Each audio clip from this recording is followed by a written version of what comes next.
Hi, everybody. I'm Don Stewart, and welcome to our second edition of Breaking News for this Saturday, the 12th day of July, 2025. And it seems the fighting never ceases between Israel and Hamas, as well as Russia and Ukraine. And we also see the defiance in Iran that will likely lead to another military conflict. The latest stories we bring to you right now show the situation for each of them is continuing to get worse. So let's look at them. Heavy IDF bombing in northern Gaza as Israel Hamas blame each other for stalled talks. This is from YNET. Iran says it will resume nuclear talks with the U.S. if guaranteed no further attacks. That's from Breitbart News. Good luck on that, Iran. And the Ukraine war latest. Vladimir Putin's forces hit western Ukraine as Trump promises a major statement on Russia tomorrow, Monday. This is from Sky News.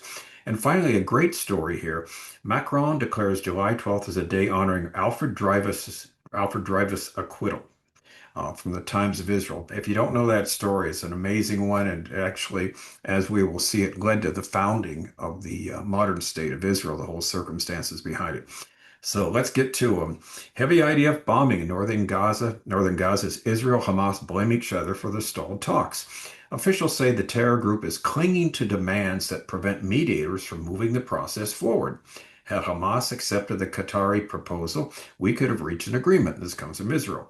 An Israeli official said Saturday, after the Shabbat, the Sabbath, was over, that Hamas has rejected a Qatari ceasefire and hostage release proposal and continues to hold firm to demands that are stalling negotiations, despite Israeli flexibility in the talks. Hamas rejected the Qatari proposal, refuses to compromise, and remains obstinate, while Israel has shown willingness to be flexible in the negotiations, the official said, speaking on condition of anonymity to discuss the ongoing diplomatic efforts. Now, Palestinian sources familiar with the negotiations said that talks between Israel and Hamas have not collapsed, but remain stalled.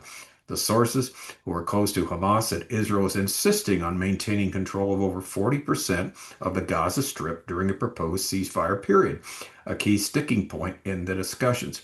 Right now, they control about two-thirds of the Gaza Strip, 66 to 70%, and they only want to control 40%, according to the ceasefire agreement. That seemed to be too much for Hamas. According to the Israeli official, Hamas is clinging to demands that prevent mediators from moving the process forward. Had Hamas accepted the Qatari proposal, we could have reached an agreement and entered 60 days of negotiations to end the war, in line with Israel's objectives, the official said. Now, supposedly, we've read in other stories that Israel's redrawing their map again. This is like the third time in an attempt to get Hamas to agree to a ceasefire. We're not going to hold our breath here. This is a terrible situation. They keep stringing it out to cause pain and suffering to the Israelis. And we'll know more tomorrow because, again, today was the Sabbath, the end of it's Saturday night there at the end of the Sabbath, the Shabbat. And not much happens. Tomorrow morning, this Sunday begins the week there. We should hear more from Israel and we'll see where it goes. All right, Iran, let's move to them next, says it would resume nuclear talks with the U.S. if guaranteed no further attacks. This is from Breitbart. Foreign Minister Abbas Araghchi said in a speech to Tehran-based foreign diplomats that Iran has always been ready and will be ready in the future for talks about its nuclear program. Here comes the but. But assurance should be provided that in case of a resumption of talks, the trend will not lead to war. Referring to the 12-day Israeli bombardment of Iran's nuclear and military sites and the U.S. strike on June 22nd, Araghchi said that if the U.S. and others wish to resume talks with Iran, first of all, there should be a firm guarantee that such actions will not be repeated. The attack on Iran's nuclear facilities has made it more difficult and complicated to achieve a solution based on negotiations. Following the strikes, we know Israel has suspended cooperation with the UN nuclear watchdog, which led to the departure of the inspectors. Now, he knows, and everybody knows, there's no chance of this happening. Again, it seems Iran is asking to be attacked over and over again, seeing that everything it says and is doing shows that nothing has changed since the 12-day war. Of course, this is not surprising because as we continue to emphasize Iran, like Hamas, lives for one thing, and that's to see the destruction of the state of Israel. Now, it's different things that guide each of them. Iran believes they're supernaturally guided by Allah to do this, being Shia Muslims, believing that if they destroy Israel, the little Satan, the U.S., the big Satan, Then the final Mahdi, he's known, the 12th Imam. He was the last of the 12. That's why these people are called the Twelvers. Supposedly, he just disappeared in the desert in the ninth century and won't return till the time of the end when there's much fighting and destruction in the world. And that's their theology, their belief system for the last days. And so, again, this is what is guiding them. So nothing is going to ever change with Iran, particularly with this regime. So unless there is a regime change, we're going to get more and more of the same. Now let's move to another war that's getting um, curiouser and curiouser and harsher and harsher. The latest on Ukraine war, Putin's forces hit Western Ukraine as Trump promises a major statement on Russia. This is from Sky News. Russia's latest overnight attacks on Ukraine stretch deep into the country's western regions. It comes as Donald Trump promised a major statement on Russia on Monday. Will Trump announce a new Russian sanctions on Monday? This is the question. Will there be new sanctions given? A U.S. bill that would hit Russia with fresh economic sanctions has gained momentum this week in Congress, but it still lacks the presidential push it needs. Ukraine supporters in Washington and Kiev have hoped for months that Donald Trump will throw his weight behind the bill. They're now nervously awaiting what the U.S. president will say during his major statement on Russia on Monday. Trump has given no indication of what his planned announcement will entail, but he has grown increasingly and publicly frustrated with Vladimir Putin in recent weeks over his reluctance to accept a ceasefire in Ukraine. Speaking to reporters yesterday after Russian missiles struck a Ukrainian maternity hospital in Kharkiv, Trump addressed the attack directly, saying, I know, you'll be seeing things happen. Zelensky, the president of Ukraine, has urged allies to impose tougher sanctions on Russia amid its near daily attacks on Ukraine that have grown in scale throughout 2025. All right, as the fighting and the rhetoric heats up, we know President Trump is indeed frustrated with Putin. What will he say on Monday? Will it be sanctions? Will it be something stronger? Again, we'll have to wait and see. It's going to be interesting. But we know sooner or later this war must end, biblically speaking, because we always look at these stories through the lens of Scripture.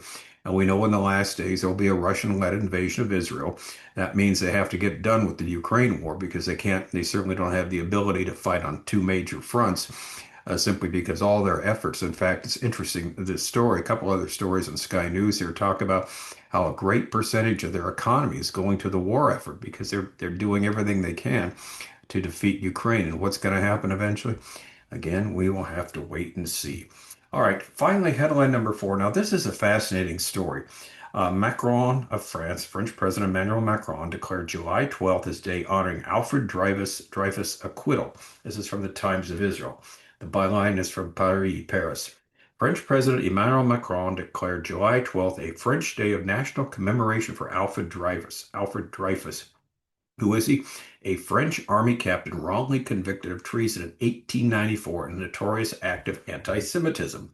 From now on, there will be a commemoration ceremony every July 12th for Dreyfus for the victory of justice and the truth against hatred and anti-Semitism, Macron says in a statement published by his office.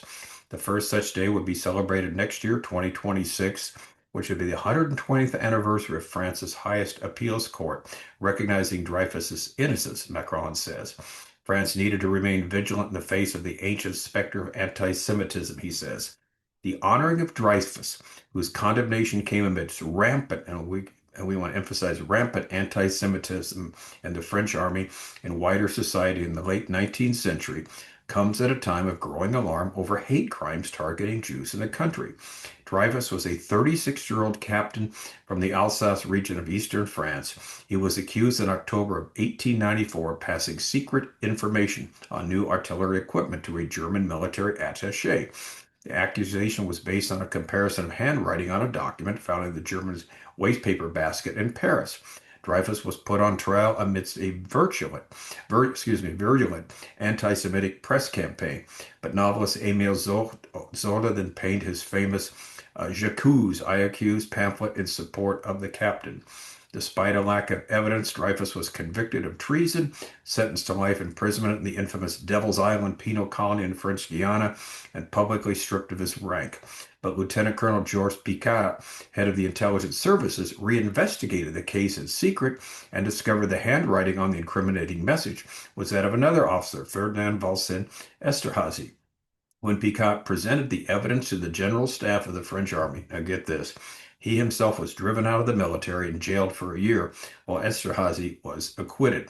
All right, this celebration, this honor is long overdue to remember the fact that he was eventually exonerated. And it's literally an amazing story. It led to the movement that was instrumental in the founding of the modern state of Israel. We've summarized this in our book, 25 Signs. We're near the end. Sign number 3. Israel will miraculously return to its ancient homeland in the last days. And again, if you're new to us, it's a free download. This book from our website, Educating Our World. Everything we do is free. We have no charge for anything, no obligation. And sign number 3 is the most important of the 25 signs because it is the one that is setting the stage for what's happening now. Simply put, it was the Dreyfus trial that led the Jewish journalist Theodor Herzl to envision a place where Jews could live without being persecuted. And there's only one place that would suffice, and that was to be their ancient homeland, the promised land, the land of Israel. Herzl was not a believer. He was an agnostic Jew. It was for political motivation he did this, but as a journalist, he saw the unfairness of the trial, how unfair it was. And what's fascinating, as we deal with this in sign number 3, he was one that fought for the Jews assimilating with the Gentiles. He thought there was no reason to, for the Jews to have a modern state or do anything separate. But two things changed his mind. One, his best friend in Vienna, a brilliant Jewish academic, committed suicide because he couldn't get a job. Why? Because he was a Jew. And then he covered as a journalist the Dreyfus trial, and he saw Dreyfus was obviously innocent, but because he was Jewish, he was found guilty and sent to Devil's Island. And it really changed him, shook him up, and changed the life of Herzl. And so Herzl began the modern movement with, the founding of the Jewish state in 1897, the first National Jewish Congress in Basel, Switzerland.